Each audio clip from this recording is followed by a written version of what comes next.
వాక్యం తీసుకొని మీ ముందుకు వచ్చిన.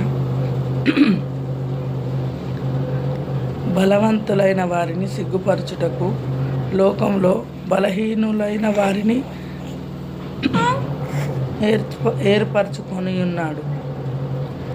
బలవంతులైన వారిని సిగ్గుపరచుటకు లోకంలో బలహీనులైన వారిని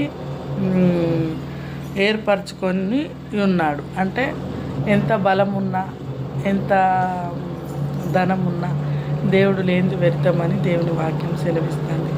కొంతమంది మూర్ఖంగా మాట్లాడుతారు, మూర్ఖంగా దేవుని వైపు గొర్రెలని సంబోధిస్తారు దేవుని నమ్ముకున్న బిడ్డల్ని. అది అన్యాయం. అలా మాట్లాడకండి. ఎందుకంటే మీరు చేసే పని మీరు చేసుకోండి, తప్పులేదు. కాకపోతే దేవుని బిడ్డల్ని గొర్రెలు అని ఎన్నిసార్లు మీరు గొర్రెలని సంబోధిస్తారు? మీకు అవసరం లేదు కదా.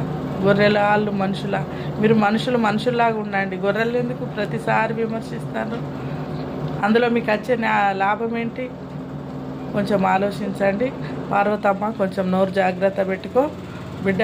అంతగా మాట్లాడకు. నిన్ను వాళ్ళని పొరుగు వారిని ప్రేమించనే తత్వం మాది, విమర్శించే తత్వం మీది. మీకు మాకు తేడా అక్కడే ఉంటుంది. ఈ వాక్యాన్ని దేవుడు దీవించుగాక. ఆమేన్.